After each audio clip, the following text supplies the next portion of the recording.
It was Mother's Day. My son-in-law screamed in front of 12 grandkids. "Old woman, nobody invited you. Don't eat for free in my house." I am Martha, 72 years old, retired baker. He will swallow his screams when he reads the paper I brought him. The silence that fell over the large backyard was so heavy you could almost touch it. The clinking of silverware against the plates stopped dead.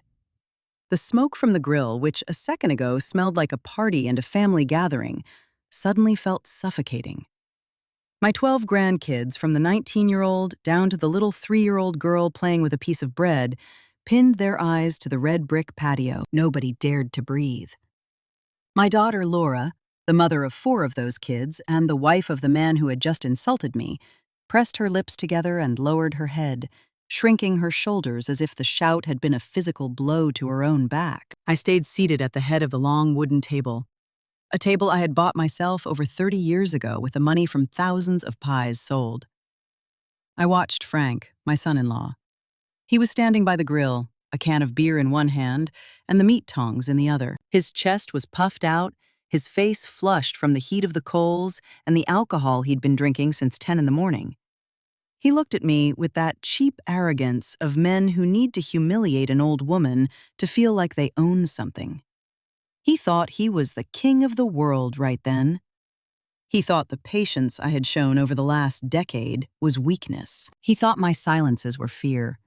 He didn't know that women like me, the ones who spend their whole lives kneading dough at 4 in the morning in front of a brick oven to raise an entire family, don't know what fear is. We know exhaustion, we know sacrifice, but fear burns off our hands along with the first scars of the trade. My mind traveled back for a second, looking for the root of this disrespect. I am Martha, a country woman born and raised in a town where the heat presses down hard and people talk loud. I owned a bakery called the Golden Sheaf, a modest but thriving place that let me raise my 3 daughters alone after my husband left me a widow at 40. I worked from sunup to sundown. My hands, now spotted and with swollen knuckles, are the map of my effort. With these hands, I bought this land. With these hands, I paid for every brick, every wooden beam, every roof shingle of this corner house with its wide hallways, and the big oak tree right in the middle of the yard. 10 years ago, when Frank lost his job in the city and drowned in debt, they came asking for shelter. Laura was crying, holding 3 little kids with another on the way. I did what any mother would do. I opened the doors to my home, gave them the main house, and moved into a small in-law suite I built at the back of the lot. A humble 2-room space where I set up my old oven and my bed. I did it out of love to give them space to stay out of the way. But Frank confused my generosity with submission. Little by little, he started acting like the owner of the property. First, he changed the lock on the front gate and gave me a copy with a heavy sigh. Then he started parking his truck right in front of my window, blocking out the light. Later on, he started referring to the property as his house in front of the neighbors. I listened and stayed quiet. I stayed quiet because I saw the sad eyes of my daughter Laura, a woman who had been fading away next to a mediocre man who made up for his failures by raising his voice. I stayed quiet for my grandkids so they wouldn't grow up in a constant war zone. However, that Sunday Mother's Day, my patience finally ran dry. The excuse for his outburst had been ridiculous. I had walked out to the patio at noon carrying a vanilla layer cake I'd been baking since dawn, decorated with buttercream and cinnamon. My other 2 daughters were already there with their families. We had pushed several tables together to fit the 12 grandkids and the adults. As usual, I sat at the head of the table in the carved wooden chair that had always been mine. Frank, seeing me there, walked over with a scowl and muttered under his breath for me to move. He said that was his spot because he was the man of the house and the one working the grill. I looked him in the eyes with the same calm I used to watch dough rise, and I told him I was very comfortable and wasn't going to move. That was when he exploded. He slammed the tongs against the grill and let out the scream that froze the afternoon. "Old woman, nobody invited you. Don't eat for free in my house." The words hung in the hot afternoon air. Eat for free, my house. I felt a fire rising up my throat, but it wasn't shame.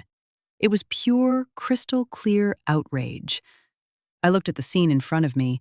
My daughters avoided my gaze. My younger sons-in-law husbands to my other two girls stared at their own shoes, uncomfortable but cowardly, not daring to contradict the little macho man of the group. The only one who looked ready to react was Matthew, my oldest grandson Laura's boy. I saw him clench his fists under the table, shifting his weight to stand up. I stopped him with a single look, a severe grandmother's look that doesn't need words to give an order. He understood. He relaxed his shoulders, but his eyes were full of angry tears. I wasn't about to let my grandson get into a fistfight with his father to defend me. You don't win back your dignity with screaming or punches. Dignity is enforced with actions. I took my time. I placed my rough hands flat on the table. I felt the grain of the wood under my fingertips. I stood up slowly, smoothing out the dark linen skirt I had chosen for the occasion. The silence was so absolute, you could hear the hiss of grease dripping onto the burning coals. Frank held my gaze with a twisted smile, waiting for me to start crying, waiting for me to get up and run back to my little room in the back like a scared animal. He was waiting for the reaction of a poor, humiliated old lady. I started walking. I didn't head for the exit or the guest house. I started walking around the long table. First, I went to Matthew. I put both hands on his young cheeks. I gave him a slow, loud kiss on the forehead. I felt the heat of his skin and the tension in his jaw. Then I moved to the next chair where my granddaughter Chloe was sitting. I stroked her curly hair and left a kiss on the crown of her head. One by one, I walked past all 12 seats. I gave each grandchild a soft smile, a kiss loaded with love, and a goodbye to the era of submission. The little ones hugged me around the waist, confused by the heavy mood, but comforted by my smell of vanilla and toasted flour. The older ones looked at me with a mix of sadness and admiration. I didn't say a single word during this walk. The only sound was my steady footsteps on the red bricks and the held breath of the adults. When I finished kissing the last of my grandchildren, I reached the end of the table where I had left my bag. It wasn't a fancy purse. It was a thick canvas tote bag I had embroidered with yellow flowers years ago, tough and practical, just like me. I opened it with unhurried movements. My daughters watched me, intrigued. Laura finally looked up. Her eyes were glassy. She tried to say something. She mumbled a, "Mom, please." But I raised a hand to ask for silence. It wasn't the time for late apologies. The damage was done, and the cure was going to be radical. I reached into the canvas bag. My fingers brushed past my old coin purse, a pack of mints, and finally found the smooth texture of thick paper. I pulled out a manila envelope tied with a figure-8 string. I turned to Frank. He was still by the grill, but his mocking smile had started to fade when he realized my reaction wasn't what he expected. My total calm was throwing him off. He took a long drag from his beer, trying hard to keep up the pose of superiority. I walked toward him. The distance between the table and the grill was barely 5 steps, but each one echoed in my chest like a drum. When I stood right in front of him, the smell of cheap beer and sweat hit my face, mixed with the meat smoke. I looked him up and down. No bitterness, just the coldness of someone looking at a pesky bug that's about to be flicked out of the way. I held out my hand and offered him the envelope. He looked at it, frowning. "What is this, Martha?" he asked. His voice didn't have that screeching volume anymore. There was a slight tremor of doubt in his words. "Open it," I replied. My voice came out firm, clear, ringing across the yard with the absolute authority of a matriarch taking back her throne. Frank set the tongs on the edge of the grill, wiped his right hand on his grease-stained apron, and took the envelope. He untied the string clumsily. His thick fingers, useless for fine work, pulled at the paper until the contents slid out. It was 3 stapled pages. At the top, on the letterhead, was the seal of the county recorder's office and the blue ink signature of Arthur, an old lawyer friend of mine. Frank started reading. His eyes scanned the first few lines. I watched his Adam's apple bob up and down as he swallowed hard. The first page was a certified, updated copy of the property deed, a document proving without a shadow of a doubt that the entire lot, the main house, the guest house, the yard, and even the oak tree, were in the name of Martha, a strong-willed widow and absolute owner. He had always believed, because his own arrogance told him so, that by moving in and taking over the water and power bills, he had earned some kind of right. He thought that because I was old and tucked away at the back of the lot, I had essentially willed the property to his wife while I was still breathing. He never bothered to check the legality of his cardboard empire, but that wasn't the worst part. The thing that drained all the color from Frank's face was on the second page. It was a formal notice drawn up by the lawyer's office, a legal eviction notice. A document carrying my signature at the bottom, traced in clear, round letters. It informed Mr. Frank that he had a strict 30-day calendar deadline to completely vacate the property, remove his belongings, and hand over the keys.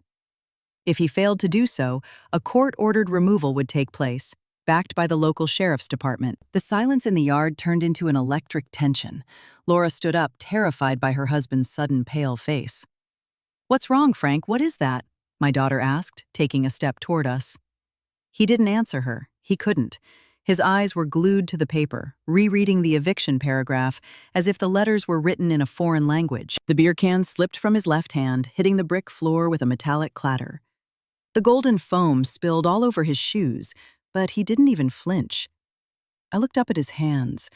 Those same hands that just minutes ago held the grill tongs like a king's scepter were now holding the papers with a pathetic fragility. The edges of the pages were vibrating. Frank was trembling, an uncontrollable shake that started in his wrists and traveled up his arms. "It seems there was a mix-up with the invitations today," I said, raising my voice just enough so everyone in the yard could hear me crystal clear. "You told me I was coming to eat for free in your house. The paper in your hands clears up exactly whose roof is over your head, whose ground you're standing on, and it's letting you know that your time living for free in my house is up." I didn't wait for his answer. I turned around, keeping my back perfectly straight and my chin high. I walked back toward the table. My daughters stared at me with wide eyes like they were looking at a ghost, or rather looking at the strong woman who had raised them and who they thought had faded away. I grabbed my embroidered canvas bag, hung it over my forearm, and started walking down the side path that led to the front gate. I was leaving behind the food, the vanilla cake, and the smoke from the grill. I was leaving behind 10 years of condescension and quiet humiliations. As I pushed the metal gate open to step out onto the sun-baked sidewalk, I knew the war was just beginning. But I had won the first battle, without raising my voice. The sound of those papers shaking in my son-in-law's hands was the only music I needed to celebrate my real Mother's Day. I walked down the cracked concrete sidewalk with a lightness I hadn't felt in at least 20 years. The 3 o'clock sun hit me head-on, warming the fabric of my dark linen skirt, but I didn't care about the heat. I had left behind the grill smoke, the smell of spilled beer, and the dead silence of a whole family paralyzed by fear of a two-bit tyrant.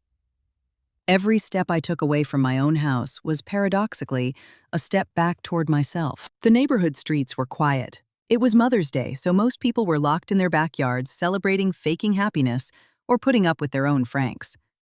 I turned the corner onto the main avenue and walked 5 blocks until I hit the town square. I looked for shelter in a classic little diner called the Roasted Bean. It had pale green walls, and the smell of freshly ground coffee there always managed to settle my nerves. The place was mostly empty. I picked a small table by the window where I could watch the few people walking by outside. A young kid in a spotless apron came over to take my order. He spoke to me, slowly dragging out his vowels, almost shouting, using that sweet but condescending tone young people save for toddlers and the elderly. He asked if I wanted a little cup of warm water to go with a chamomile tea, because surely black coffee would be too harsh on my stomach at my age. I looked him right in the eye, gave him a polite but firm smile, and ordered a strong black coffee, no sugar, and a glass of sparkling water with ice. The kid blinked, caught off guard by the strength in my voice, nodded quickly and walked back to the counter.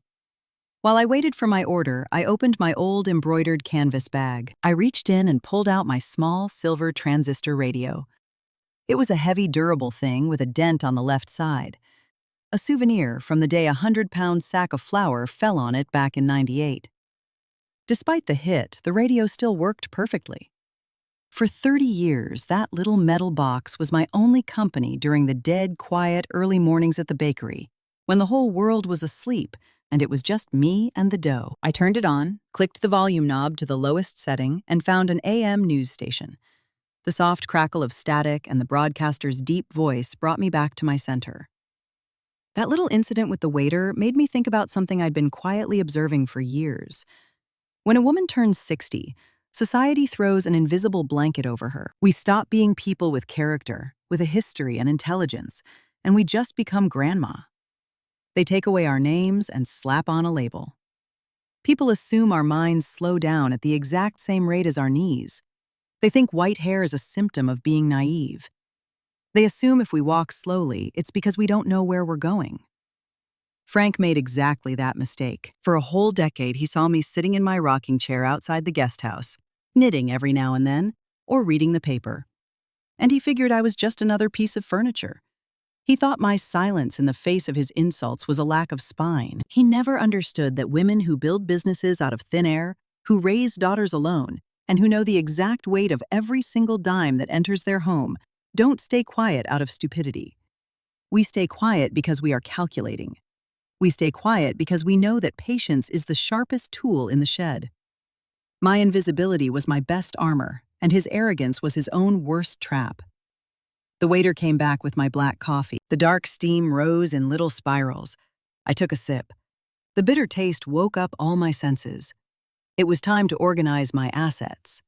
The bomb had already gone off in my backyard, but the real war was going to start first thing tomorrow morning. I reached back into my canvas bag and pulled out a black, leather-bound notebook. It wasn't a personal diary or a nostalgic scrapbook. It was my personal accounting ledger. The covers were a bit worn, and some pages had old vanilla extract stains, but inside the numbers were written in flawless blue ink in perfect, organized columns. I opened the notebook to page 42. Right there was the summary of my bank accounts. Frank always believed my only source of income was my meager Social Security check, and that I relied on him so I wouldn't starve.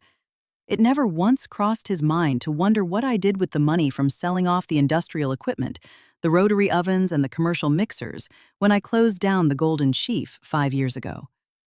I didn't give that money away, and I didn't waste it. It was the result of decades of back-breaking labor. I put it into fixed-term mutual funds under the guidance of Arthur, the same lawyer who drafted the eviction notice. I ran my index finger over the numbers. I had enough money to pay lawyers for years if Frank decided to dig in and fight me in court. I had the funds to rent a luxury condo tomorrow if I wanted to leave the house. But I wasn't going to do that.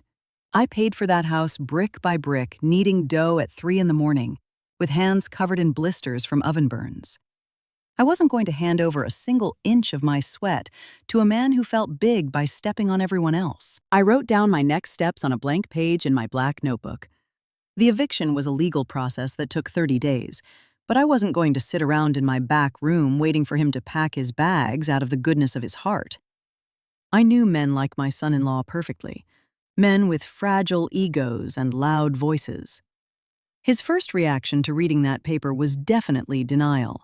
Next would come rage. After that, he would try to use my daughter Laura and my grandkids as human shields to make me feel like the worst mother on earth. I had to stay 3 steps ahead. My first strategic move was clear: cut off his sources of comfort. Frank felt like the king of the castle because he had premium cable to watch his football games on the weekends, and because he enjoyed high-speed internet for playing games on his phone. All of that, of course, was in my name. He just handed me some crumpled bills at the end of the month so I could go pay the invoices, acting like he was doing me a huge favor. I wrote in the notebook with a steady hand. Monday, 8 a.m., cable company. I was going to cancel absolutely all the extra services. I would leave nothing but the basic landline. I wanted to see his face when he turned on that massive TV he bought on credit and saw nothing but a black screen. Then I thought about the core utilities, water and power. I couldn't cut the water off because of my grandkids, but I absolutely could ask the power company to drop the electrical output to the bare minimum required by law. Goodbye to his hour-long boiling hot showers, and goodbye to the air conditioning he kept blasting all day in his bedroom while I sweat in the guest house. I was going to strip his quality of life down to the absolute bare bones. If he wanted to live for free during his final 30 days on my property, he was going to live by my rules. The next item on my list was the most painful, but the most necessary. My daughter, Laura, thinking about her gave me a sharp pain in my chest. I remembered how she dropped her head when Frank yelled at me. I remembered the sheer terror in her eyes. It was partly my fault. By staying quiet all these 10 years to avoid conflict by retreating to the back of the lot so I wouldn't be a bother, I taught my daughter that abuse is tolerated for the sake of family peace. I taught her that a woman has to make herself small so her husband can feel big. I swallowed the lump in my throat and took another sip of my black coffee. I couldn't let guilt make me soft. Laura was going to cry. She would probably come looking for me in the guest house tomorrow, begging me to drop the eviction, telling me Frank was sorry that he was just stressed about money, that the kids needed their dad under the same roof. I had to turn my heart to stone against her tears. A mother's love isn't always sweet like a vanilla cake. Sometimes it has to be bitter and strong, like the coffee I was drinking to wake up someone who was dead asleep. I jotted down a reminder in my notebook: talk to Matthew. My oldest grandson was 19, and today he had proven he didn't share his father's cowardice. I saw his fists clenched under the table. Matthew would be my inside man in the main house. I needed to sit down with him alone, explain the whole situation, and ask him to keep his eyes wide open. I knew Frank, in his desperation, might try to trash the property, smash doors, rip out copper pipes, tear up the yard. Matthew would be my eyes and ears to stop that man from destroying the inheritance that would one day belong to my grandkids. On top of that, I needed to secure my own space. The guest house where I lived just had a flimsy wooden door and a cheap old lock. I wrote down the name of Bill's hardware store 4 blocks from my house in all caps in my black notebook. Tomorrow, first thing in the morning, I would buy a solid steel deadbolt and install it myself. My hands still had more than enough strength to handle a screwdriver and a power drill. I wasn't going to give Frank the chance to barge into my room and intimidate me in the middle of the night. The plan was taking shape. A clean, quiet, lethal strategy. There would be no more yelling from me. There would be no arguments in the yard. Just concrete actions. With every passing day of that 30-day countdown, Frank was going to feel the walls of the house he thought he owned shrinking right in on him. I clicked off the little transistor radio and shoved it into my canvas bag next to the black notebook. The sun was starting to set, bleeding orange and purple across the sky. Mother's Day was coming to an end. I paid the bill in cash, leaving a generous tip on the table for the condescending young waiter. I stood up, smoothing the wrinkles from my skirt. I felt whole. For 10 years, I was a friendly ghost who baked cookies and swept leaves off the patio. I was the docile mother-in-law, the quiet grandma, the invisible woman. But the man who thought he could humiliate me in front of my own blood made the fatal mistake of waking up the owner of the house. And now he was going to find out that the owner isn't afraid of ashes, because she spent her whole life working with fire. I woke up at 4 in the morning out of pure habit. A baker's internal clock never breaks, not even 5 years after shutting down the commercial ovens for the last time. I got up in the dark of my guest house, flipped on the yellow overhead light, and brewed my black coffee. While the water boiled in the enamel pot, I went over the notes I had written the afternoon before in my black notebook. The plan was locked in, and Monday was just getting started. At exactly 7 in the morning, when the neighborhood was just waking up to the rumble of the first city buses, I was already standing at the counter of Bill's hardware store. I bought a solid steel deadbolt, heavy and cold to the touch, along with a box of long wood screws. Bill, a man with a gray mustache who had known me my whole life, offered to send one of his boys over to install it. I thanked him with a smile, but told him my hands still knew their way around a screwdriver. I walked back to my guest house and spent the next hour drilling into the wood and mounting the lock. The metallic click the deadbolt made sliding into place was my first declaration of independence for the day. Nobody was getting into my sanctuary without my permission. At 9 in the morning, I caught a bus downtown. I walked into the cable company office, pulled a ticket, and waited patiently. When the girl at the counter called my number, she greeted me with that over-the-top sweetness they save for the elderly, probably assuming I was there to complain about a late fee or ask for help reading my bill. I pulled out my ID and ordered the immediate cancellation of the premium sports package and the high-speed internet for the main house. The young girl blinked a few times, totally confused. She warned me I would lose all my premium perks, and asked if I was absolutely sure. I told her I had never been more sure of anything in my life, and to strip it down to just the basic landline. I signed the paperwork in my neat, round handwriting and walked out of there with the cancellation receipt tucked into my skirt pocket. My next stop was the power company. The process there was a bit more bureaucratic, but my status as the sole owner of the deed opened every door. I requested a technical reduction in the electrical load capacity for the main house's meter. The clerk helping me peered over his glasses and explained that with this drop in amps, if someone turned on the AC and the electric water heater at the same time, the breakers would trip and the power would instantly cut out. I nodded, thanked him for the technical breakdown, and signed the authorization. That was the exact trap I wanted to set. I got back home around noon. The sun was baking the yard and the oak tree cast a wide, generous shadow. The main house was dead quiet. The grandkids were at school, Laura was at the grocery store, and Frank was supposedly out looking for a job, though we all knew he spent his mornings betting at the pool halls in the next neighborhood over. I locked myself in my guest house, threw my new steel deadbolt, and switched on my transistor radio at a very low volume. Instead of knitting or watching soap operas, I dragged out a cardboard box filled with my old tin baking molds. They were vintage pans, some star-shaped, others deep and round. I sat by the window with a clean rag and a bottle of metal polish, and I started rubbing the tin until it shined, waiting patiently for evening to fall and my son-in-law to come home. At 6 o'clock, I heard the loud engine of Frank's truck slam into park out on the street. I heard the metal front gate groan open and smack shut. His heavy boots stomped down the walkway toward the main house. I kept polishing a bunt pan without skipping a beat. 10 minutes later, the peace of the backyard was shattered. From my window, right through the glass, I heard the first muffled screams bleeding through the walls of the big house. Frank was roaring. He had probably clicked on his massive financed TV to catch the football highlights, only to be met with a blue screen demanding he subscribe to the service.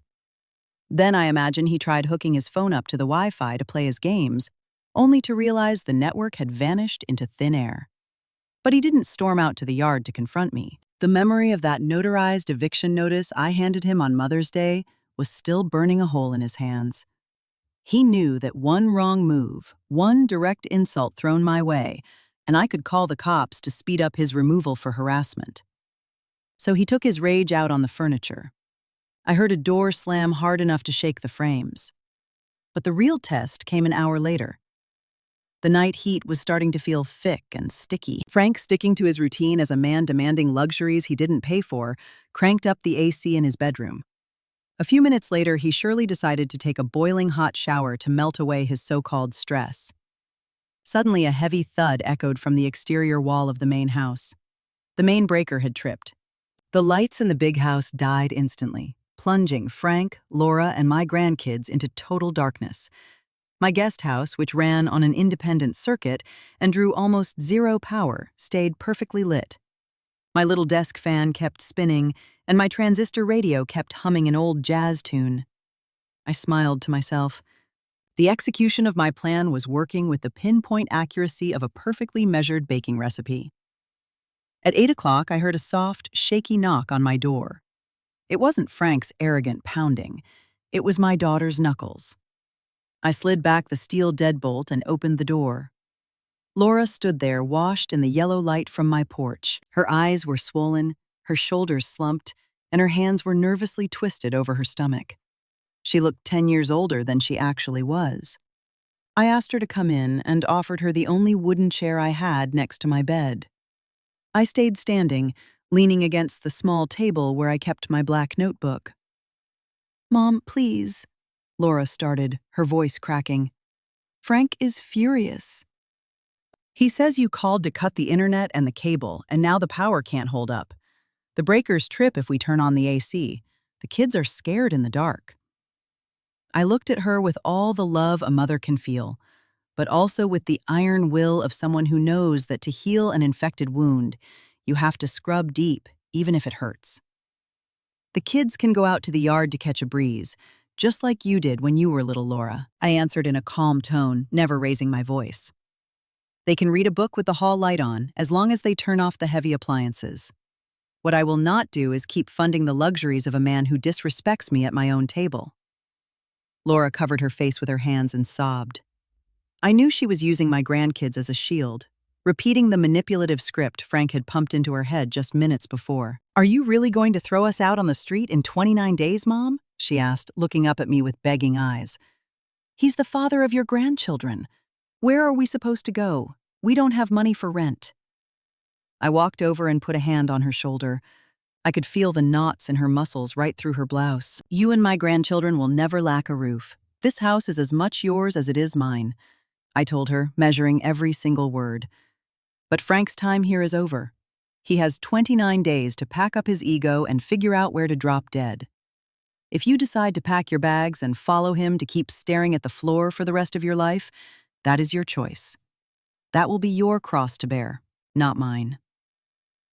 I already carried my cross working before dawn to buy these bricks, and I am not going to let him turn them to dust.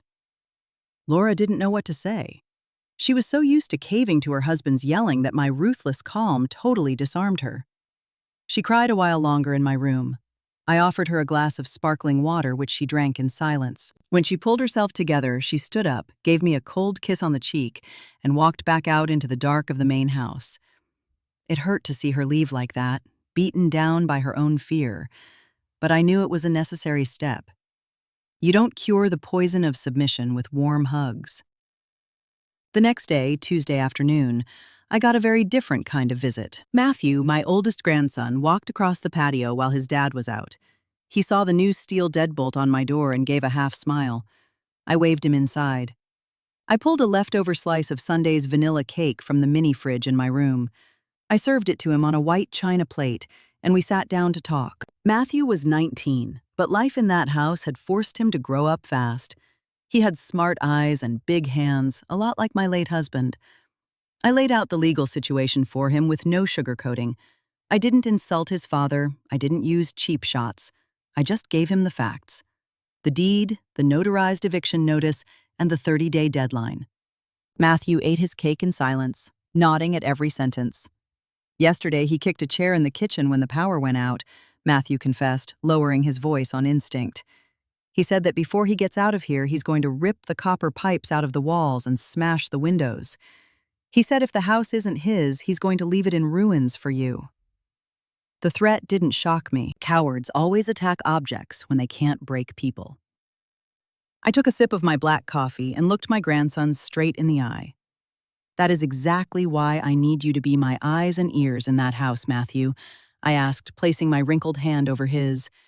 "Your father is like a cornered animal right now. He knows he lost his power, but his pride won't let him swallow it. I need you to watch the property. If he tries to bust a pipe or kick in a door, you let me know immediately. I have the police one phone call away, and I won't hesitate to have him dragged out in handcuffs if he touches my property." Matthew pressed his lips together and gave a firm nod. "I won't let him wreck your house, Grandma. I promise," he said, and I knew he meant it. Right then and there, we sealed a silent alliance. Frank thought he controlled his family, but real loyalty isn't forced with screaming. It's earned with respect. The following days turned into a cold war of nerves and endurance. Frank tried to intimidate me with petty, ridiculous stunts like a toddler throwing a tantrum. One afternoon, he backed his massive truck all the way down the driveway, parking the rear bumper just inches from my guest house door, almost entirely blocking me in. He was waiting for me to come out screaming, begging him to please move the truck. Instead of doing that, I pulled out my black notebook, found the number for parking enforcement, and called from my landline. I reported an illegally parked vehicle blocking pedestrian access within a shared property line. The next morning, an officer left a bright yellow ticket plastered to his windshield. Frank had to move it, cursing under his breath, not daring to look me in the eye.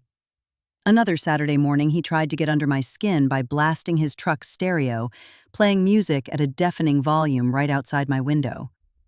I didn't say a word. I walked calmly out of my room, uncoiled the green garden hose, and started watering the oak tree, aiming the stream perfectly so the morning breeze carried a constant mist right through the open window of his truck. He had to bail out of the driver's seat, soaked, to roll up the window in a panic and kill the stereo. I just kept watering the roots of my tree, humming along to the beat on my transistor radio. time was on my side. Every time he tried to run the AC and take a shower, the house went pitch black, reminding him who controlled the power.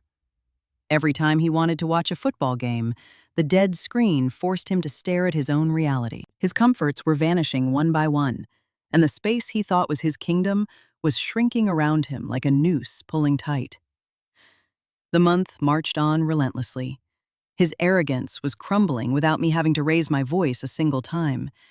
He was burning up in the slow heat of my patience, while the crossed-out days on my wall calendar warned him that his exile was right around the corner. Day 28 dawned with a heavy gray sky, the kind that promises a summer storm that never quite breaks. The heat in the yard was suffocating, sticky, but I was used to worse temperatures, standing in front of the ovens at the Golden Sheaf. Sitting in my rocking chair under the deep shade of the oak tree, I watched the main house. The entire dynamic of the home had flipped upside down over the last 4 weeks. It looked like an ecosystem where the climate had changed overnight. Frank was the one handling the new season the worst. His physical and mental decline was obvious. Without his AC, without his sports, without the internet to escape his own mediocrity, he was forced to actually live in his reality, and he clearly hated the neighborhood. He wandered the halls dragging his feet, sporting days of unkempt stubble and bloodshot eyes. That initial arrogance, the one that made him scream at me in front of my 12 grandkids on Mother's Day, had shriveled up into a mute, cowardly resentment.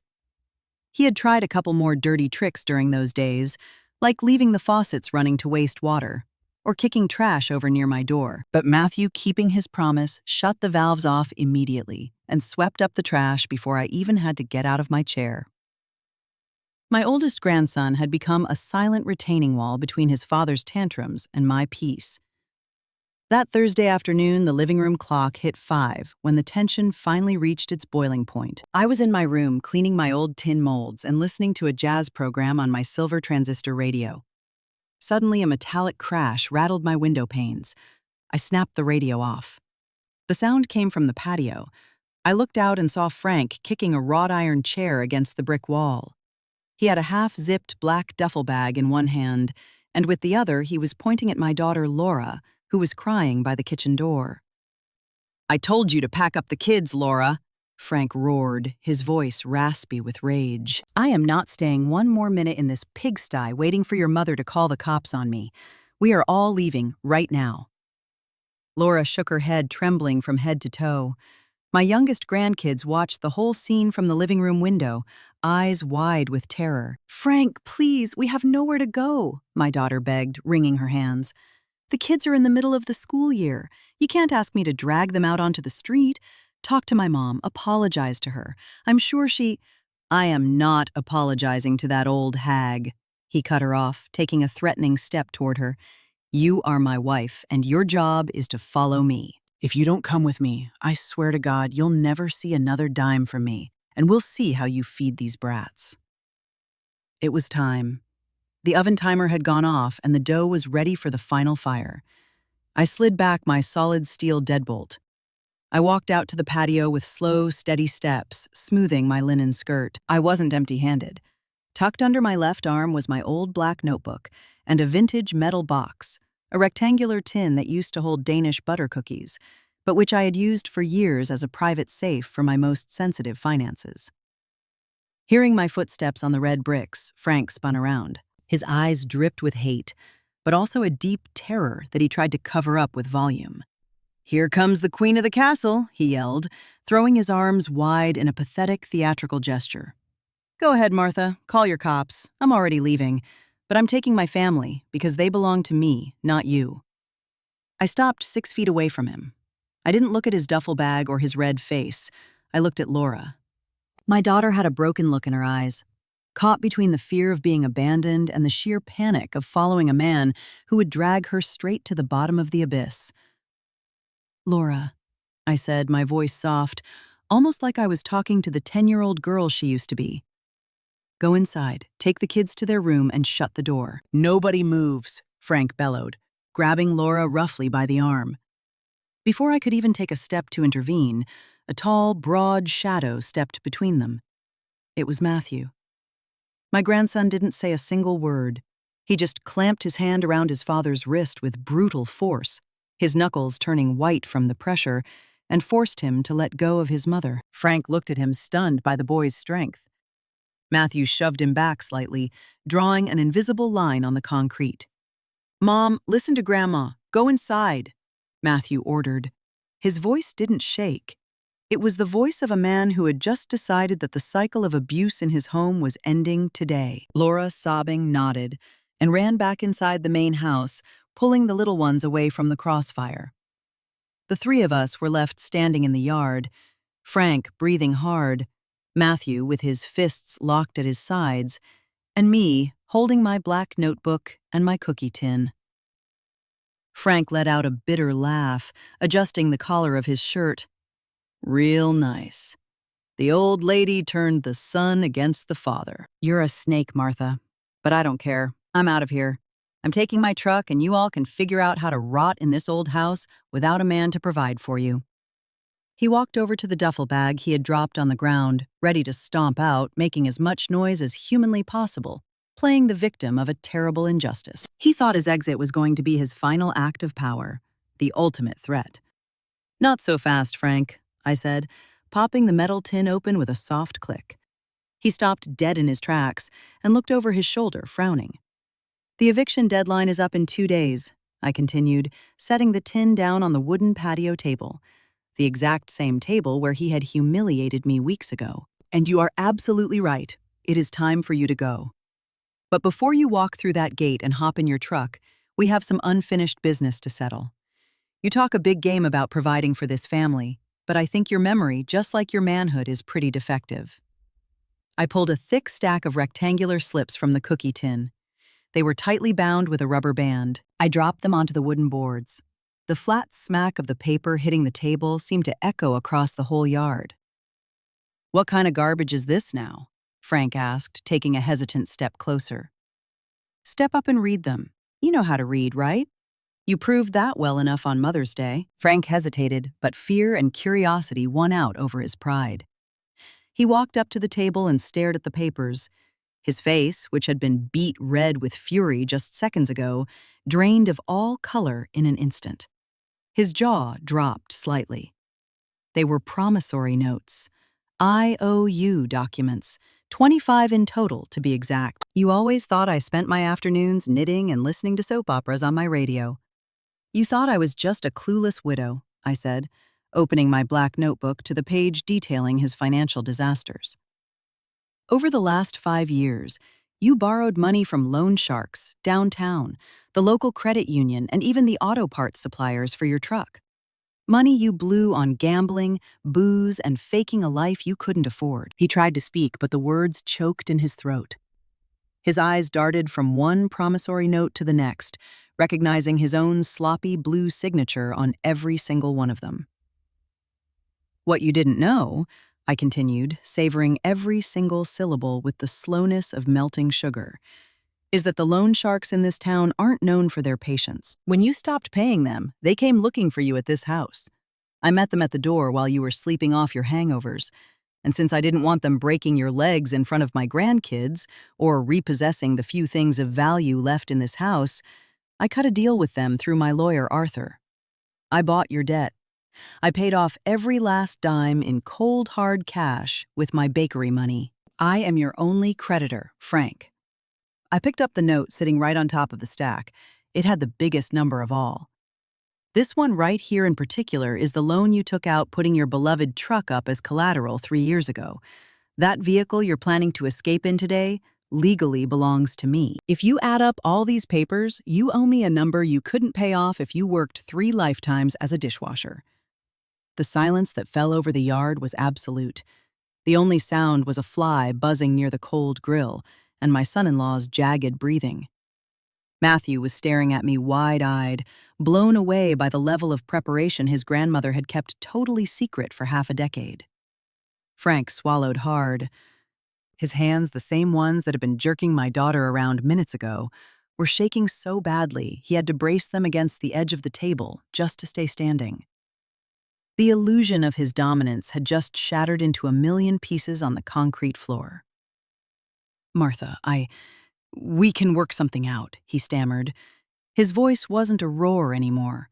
It was the high-pitched squeak of a rat caught in a trap. You know I don't have that money. You can't take the truck. It's my tool for finding work. I smiled, but there was zero joy in my face. It was the smile of someone who just won a war that never should have been fought in the first place. You haven't looked for work in 10 years, Frank. You've looked for excuses. And no, we are not going to work anything out because I don't negotiate with men who humiliate women at their own table. I snapped my black notebook shut and tucked it under my arm.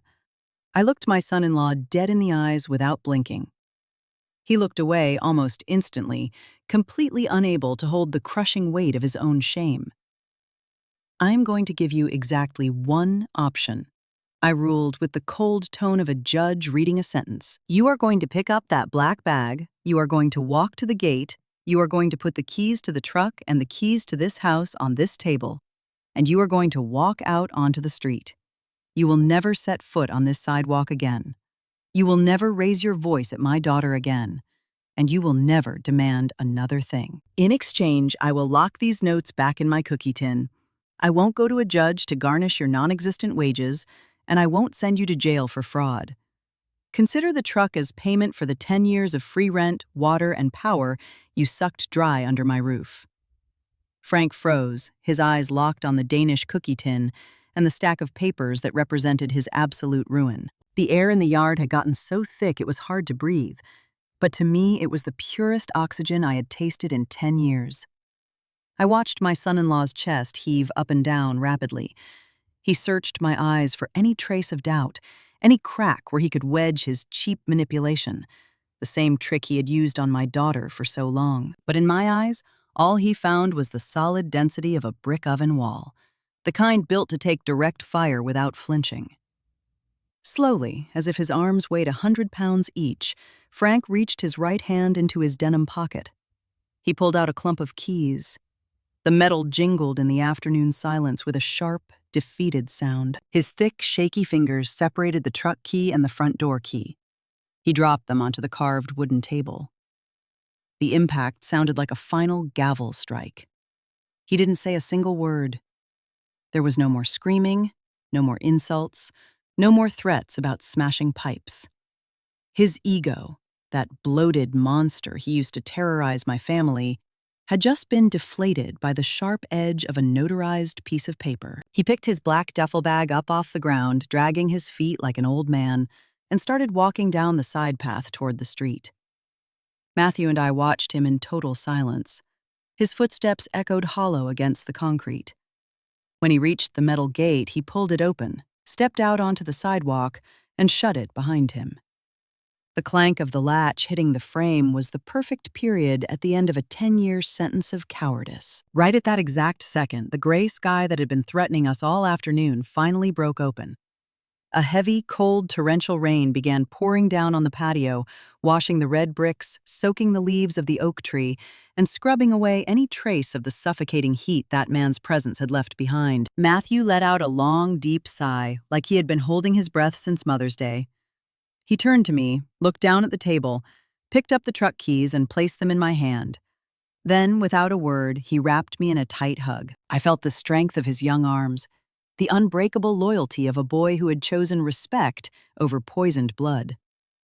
I gave him a couple of firm pats on the back, smelling the rain on his shirt.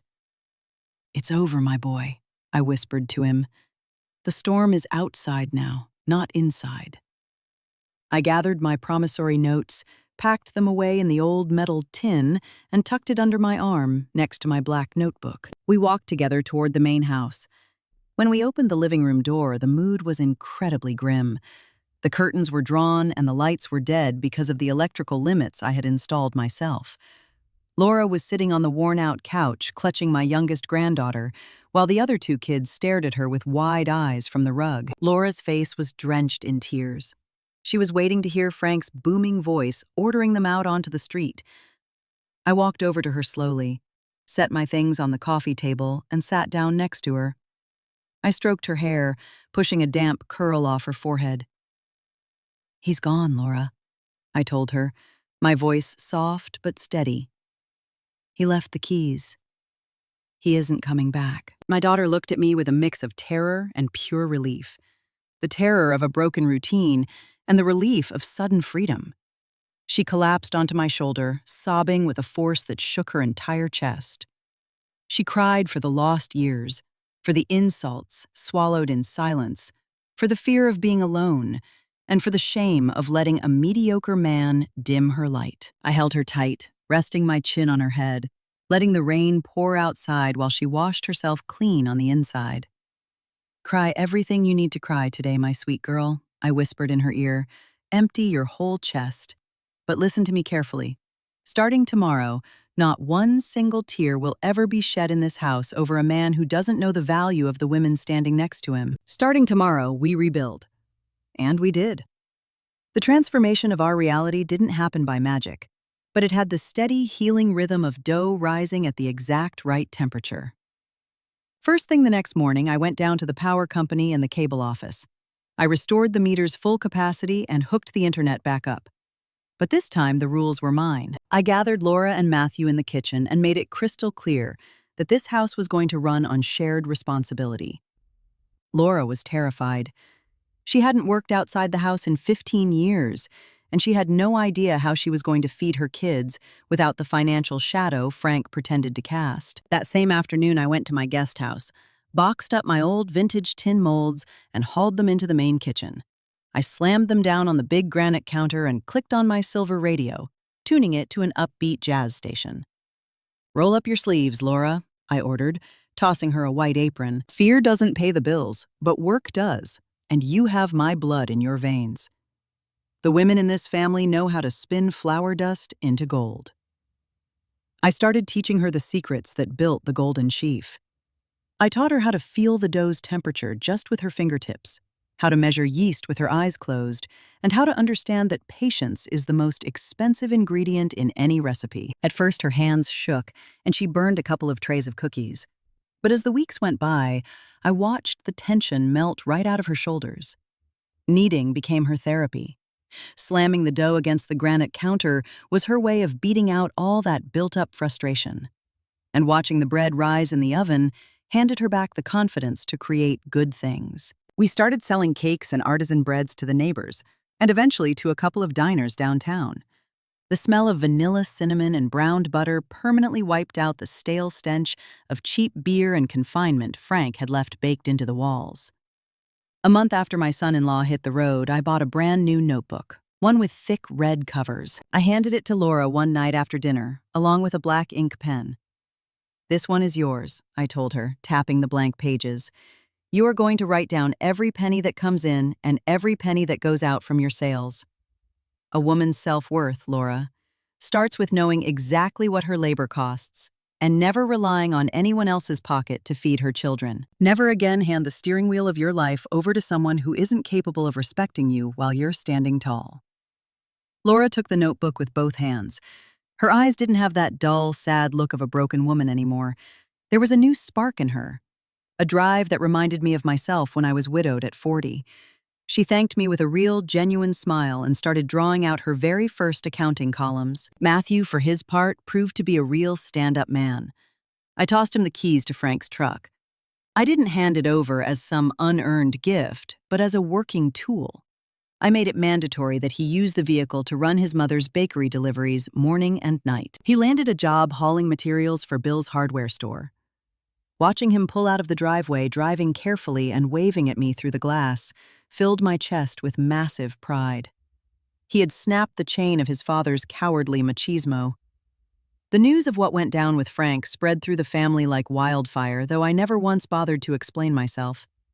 My other two daughters and their husbands got the message loud and clear. The power dynamic did a hard 180. The respect they used to deny me, treating me like just some retired old lady stashed in the back lot, became absolute.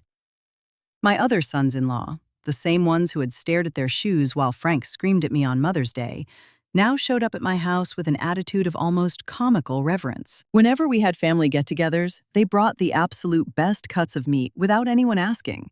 They walked out to the patio, greeted me with a deeply respectful kiss on the cheek, and waited for me to tell them where they could sit. Nobody ever tried to take the head of the carved wooden table again. That chair was my undisputed throne, and everybody knew exactly what happened to anyone who tried to steal it. I hadn't turned into a tyrant. I was still the exact same grandmother who baked butter cookies and kissed the foreheads of all 12 grandkids. But now that love was backed up by an invisible electric fence of authority that absolutely nobody dared to cross. Sometimes while I watered the roots of my oak tree in the middle of the yard, I'd stop to think about the bizarre blindness of this society. We live in a world that worships youth and buries its old folks alive. They think that just because our knees crack and our skin looks like tissue paper, our minds have lost their edge. They look at us and only see weakness. They completely ignore the fact that the women of my generation didn't grow up asking for permission. We grew up surviving. Every wrinkle on my face is a problem solved.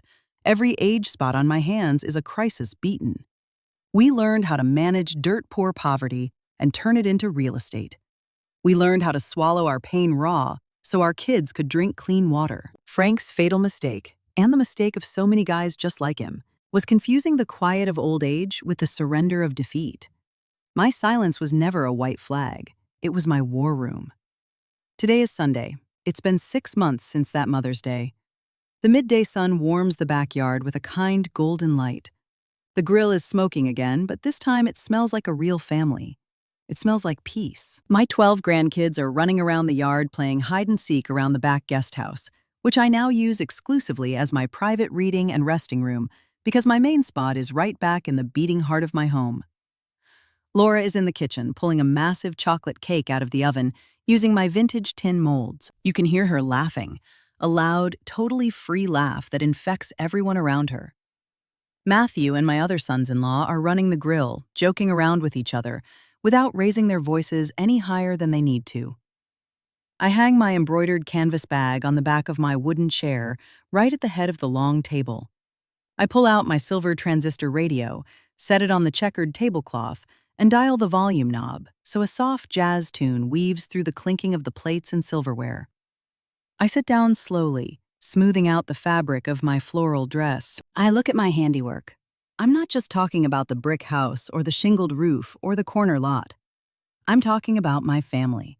They were right on the edge of rotting away under the thumb of a very small man. And I had to use the fire of my own dignity to burn out the weeds and let the soil breathe again. I look at my wrinkled hands with the swollen knuckles earned from so many early mornings kneading dough in total solitude. They're the hands of Martha, 72 years old, absolute owner of her destiny and the ground she stands on. Strong women don't fade away with the years. We just stop making noise to teach the world that when push comes to shove, the woman who owns the fire will never be afraid of the ashes. The powerful story of Martha is a profound reminder that true strength does not roar, but rather it calculates, endures, and acts with unwavering precision. When we look at this narrative, we are forced to confront how society often equates aging with fading away, mistaking quiet patience for submission. The most transformative life lesson we can apply to our own journeys is that we are the sole architects of our boundaries and self-worth. In our daily lives, we often swallow our voices to keep a false sense of peace, tolerating disrespect to avoid conflict, just as Martha did for a decade. However, true harmony is never built on the foundation of someone else's humiliation. To live a better, more authentic life, we must realize that our silence should never be a white flag of surrender, but rather a space to gather our wisdom and strategize our next steps. We must break the cycle of shrinking ourselves to make others feel big. By cultivating our own independence, both emotionally and financially, we protect our dignity and set a standard of respect for the next generation to follow. Martha teaches us that love sometimes requires a firm hand, and empowering our loved ones often means pushing them out of their comfort zones so they can discover their own resilience. We must reclaim our spaces, our voices, and our worth, understanding that every hardship we have endured has only forged us into stronger individuals. Ultimately, this narrative inspires us to stop waiting for respect to be handed to us and start commanding it through our unshakable actions, proving that the fire within us never truly dies, but only burns brighter with time. Please note that the story shared today is designed strictly for educational and motivational purposes to inspire personal growth and healthier relationship dynamics. From my personal perspective, this story resonates deeply because it touches the very core of human dignity. It breaks my heart to see how often the elderly are stripped of their identities and reduced to mere shadows in the corners of our society. We forget that the hands we now see as frail are the exact same hands that built the foundations of our current privileges. What strikes me the most is not just the reclamation of a house, but the reclamation of a woman's spirit. Abuse comes in many forms, and financial or emotional manipulation within a family is a silent epidemic that destroys lives from the inside out. I believe that stepping up to stop this cycle is the highest form of love one can show. When Martha empowered her daughter to bake and manage her own money, she did not just give her a job, she handed her back her soul. We must look at the people around us, especially the older generation, with renewed reverence and genuine curiosity about their untold struggles. Society thrives when we honor the quiet sacrifices of those who came before us. I see this tale as a rallying cry for anyone who currently feels trapped under the weight of someone else's ego. You always have the power to rewrite the ending of your own story, no matter your age or circumstances. Respect is the universal currency of human connection, and without it, a family is nothing more than a group of strangers living under one roof. True empowerment is a ripple effect. When one person stands up for their worth, it gives everyone else permission to do the same. Let us strive to build homes rooted in mutual appreciation rather than fear or control. At the end of the day, our legacy is not defined by the wealth we accumulate, but by the dignity we uphold and the courage we instill in others. The insights, reflections, and life lessons shared in this commentary represent personal opinions based on a fictional narrative. They are intended for entertainment and educational reflection only, and do not constitute professional psychological, legal, or financial advice. Listeners are solely responsible for how they choose to apply these concepts to their own personal lives and real-world situations.